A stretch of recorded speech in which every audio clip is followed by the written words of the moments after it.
For those of you who don't already know, Huawei was the parent company of Honor until late last year. Huawei themselves stated that in order to keep the company afloat, they had no choice but to sell their sub-branded smartphone company Honor. What some of you may not know, however, is that Huawei sent thousands of their employees to work for the quote-unquote new Honor phone company. This has led me to think that this was an extremely strategic move to ensure that Huawei could continue to release true flagship Huawei smartphones under the Honor brand. The main reason for this is to regain Google services within their smartphones. This is a very well implemented loophole if you ask me, since the US sanctions are still in full force against Huawei. That leads us to this, the Honor Magic 3 Pro Plus, an almost identical device to last year's Huawei Mate 40 Pro RS Porsche Design Edition, but adds in Google services, Magic UI 5, which is largely inspired from Huawei's EMUI software, and yes, a fully fledged Qualcomm Snapdragon 888 Plus chipset with 5G connectivity. The Honor Magic 3 series devices are Honor's first set of premium flagship smartphones to release since their Huawei breakup, and the Honor Magic 3 Pro Plus, which is the device that I have with me here today, is an absolute powerhouse which ticks all the right boxes and exceeds my expectations, but in doing so, cost an insane amount of money. That being said, the Chinese price is more than reasonable for such a premium smartphone. Here in China, the Honor Magic 3 Pro Plus is actually cheaper than the iPhone 12 Pro Max or Samsung Galaxy S21 Ultra. The global price is, however, 500 euros more expensive, and even though it will certainly be released in other regions, there is still no exact sale date yet. The Honor Magic 3 Pro Plus goes all out in terms of box contents, which includes a premium case, Type-C earphones, a USB Type-C cable, and a 66-watt charging brick. But now it's time to unwrap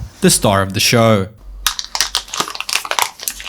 The Honor Magic 3 Pro Plus comes in just two color variants, that being ceramic white and ceramic black. The phone only comes in a 12GB of RAM, 512GB variant, nothing more than that and nothing less than that. Looks absolutely stunning from the back, and yes, you do get that included premium smartphone case in the box, which is why I constantly say that other smartphones house cheap silicon cases in the box. When you're paying this kind of money for a phone, you expect a great case like that. We get a 4600 mAh battery with 66-watt wired charging and 50-watt wireless charging, a Snapdragon 888 Plus 5G CPU run on 5nm tech, 12GB of LPDDR5 RAM, and 512GB of UFS 3.1 storage. It is indeed IP68 dust and water resistant up to 1.5 meters for 30 minutes, and of course there is also 5G, Wi-Fi 6, Bluetooth 5.2, and NFC.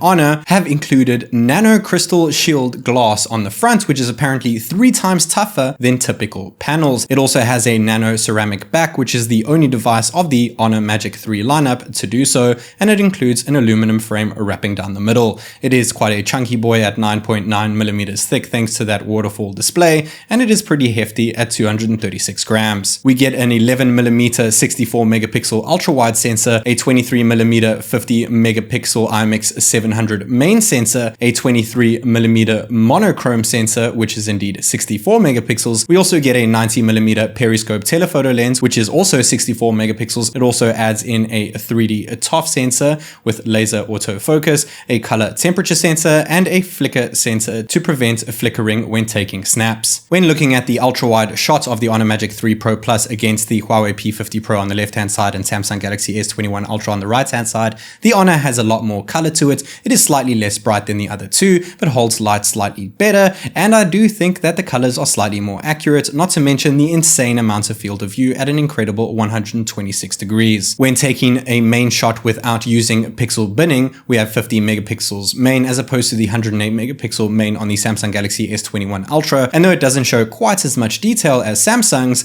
I do feel like it is a better all-round photo. Taking the main sensors and using pixel binning to get super pixels, the Huawei and Honor are sitting at 12.5MP, where the Samsung is sitting at 12MP, since the Samsung uses 9:1 pixel binning from 108 to 12, and the Honor and Huawei use 4:1 pixel binning from 50 to 12.5.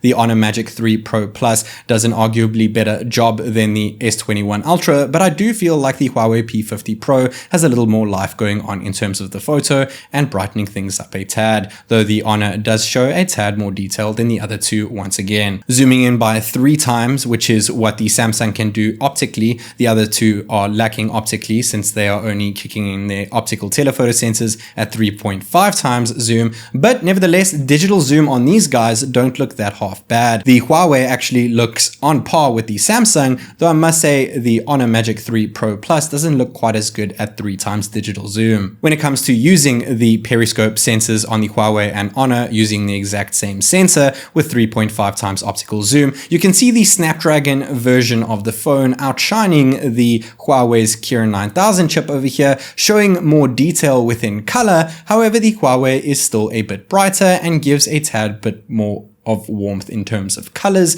without washing them out like you see on the Honor phone just behind Buzz. The Samsung gets a nice balance between all of that, even though it is just using digital zoom over here. Though all three of these phones can hit 100 times zoom or surpass that, we'll be testing that out in the full review. For now, we're looking at the 10 times digital zoom on the Huawei, 10 times hybrid zoom on the Honor, and 10 times optical zoom using the Samsung's secondary telephoto lens, which is also periscope over here, giving you 10 times optical zoom. Comparing the Honor's hybrid zoom to Samsung's optical zoom, Samsung is using a completely different lens for this compared to the telephoto shots we took earlier, and I do feel that the Honor's hybrid zoom using that same periscope lens we saw on earlier with 3.5 times zoom actually looks better than Samsung's. It doesn't hold light as well as the Samsung's does, but it's brightening it up a bit and showing a tad more detail. It looks a hell of a lot better than that seen on the Huawei P50 Pro, even though they're sharing the same telephoto periscope sensor. When taking a depth shot, the Huawei slightly oversaturates the color of this PS5 controller. The Honor really oversaturates it, turning it from a pinkish red wine color to a dark red.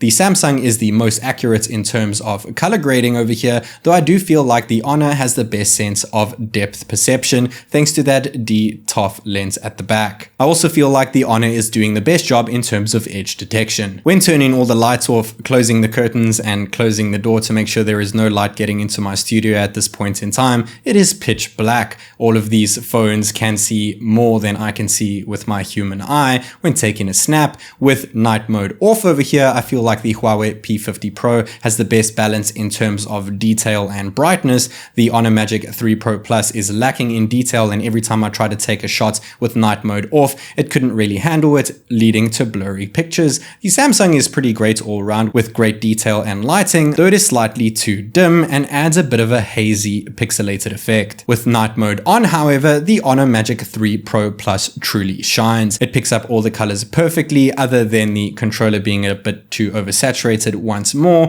though it brightens up the shot just enough so that you can still see it is an evening shot, and not too much so that you can still see all the detail. The Samsung's night mode looks great, but once again starting to pick up a haze effect, and the Huawei's looks a bit too smoothed out. They can all record 4K at 60 frames per second over here, and I must say the Honor is doing the best in terms of focus and overall quality. Color me impressed. Honor have overtaken Samsung. We even have 4K 30 FPS 21:9 IMAX movie mode using an LUT classic filter over here. It looks absolutely fantastic, though it struggles with light a tad bit. The Huawei and Honor both sport monochrome sensors, which was last seen on the Huawei P20 Pro, and though they both do a great job over here, the extra megapixel count within the Honor Magic 3 Pro Plus truly does stand out when comparing it to the Huawei P50 Pro. 64 megapixels as opposed to 40 megapixels doesn't seem that great a difference, but when you truly look at the detail over here, the Honor is handling the light better and picks up a hell of a lot more details than the Huawei P50 Pro. That hexagon shaped camera bump at the back isn't protruding that much, even though it takes incredible photos.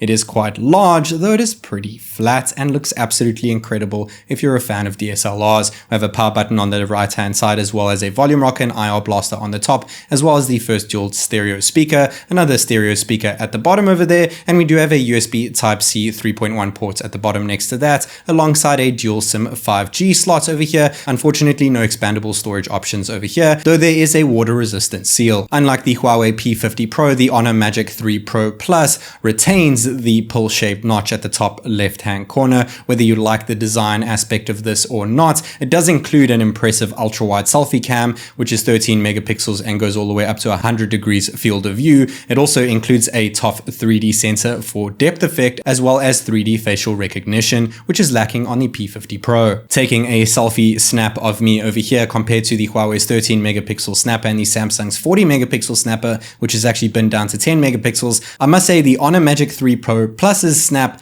looks so darn clean. It is almost perfect. However, the Samsung's one does look a tad more natural, especially in terms of my hair over there. Otherwise, they all look pretty superb. When taking a bokeh selfie portrait over here, they all have pretty decent edge detection. However, you can see my little hand statue behind my right ear, the way you're looking at the screen right now, my actual left ear, on the Honor Magic 3 Pro Plus and Samsung Galaxy S21 Ultra, making me look like I have a bit of mumps on the Samsung side of things. You can't see this on the Huawei because my head is completely covering that object. Otherwise, the edge detection is near perfect on all three devices. The selfie camera might not be the best around, but is certainly capable of a lot more, including ultra wide, which I'll get to in my full review. Turning on the device, we're welcome to an always on display and an in-display fingerprint sensor over here. We can also use 3D facial recognition for payments and secure locking. It is housed inside there with that little laser blink that you saw there, which is great. We are skinned over Android 11 with Magic UI 5, which is very similar to Huawei's EMUI before they shifted over to Harmony OS.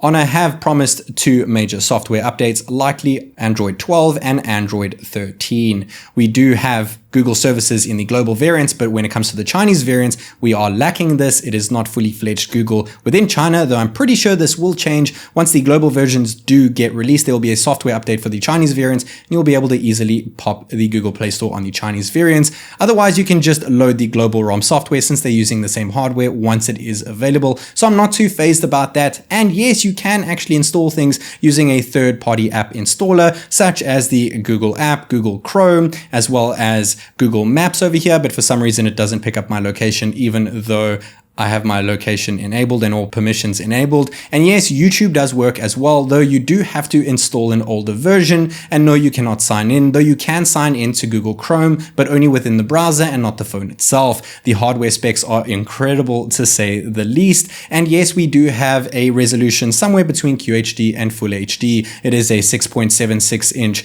OLED 20:9 pretty much curved waterfall display with 456 pixels per inch, 1 billion colors, HDR10 plus. I measured 1000 nits of peak brightness using my lux meter, 120 Hz refresh rates, and an impressive 300 Hz touch sampling rate. I love the fact that you can decide between 60 Hz, 90 Hz, or 120 Hz when it comes to refresh rates. And there's also a dynamic option which can fluctuate all the way from 10 Hz all the way up to 120, which is fantastic. The Huawei P50 Pro cannot do 90 Hz. It is either 60 Hz or 120 Hz. So once again, another pro for the Honor Magic 3 Pro Plus. The Honor Magic 3 Pro Plus is an absolutely gorgeous device with an incredible waterfall design display, an incredible hexagon camera setup that is not just for aesthetics, but actually takes insane pictures and videos. I cannot wait to deep dive into those camera sensors in my full review, as well as touch on every little nitty-gritty thing within the phone. Make sure to like, subscribe, and smash that notification bell so that you are notified as soon as my full review drops, which should be sometime next week. This is TechNick, and I'll catch you in the next one.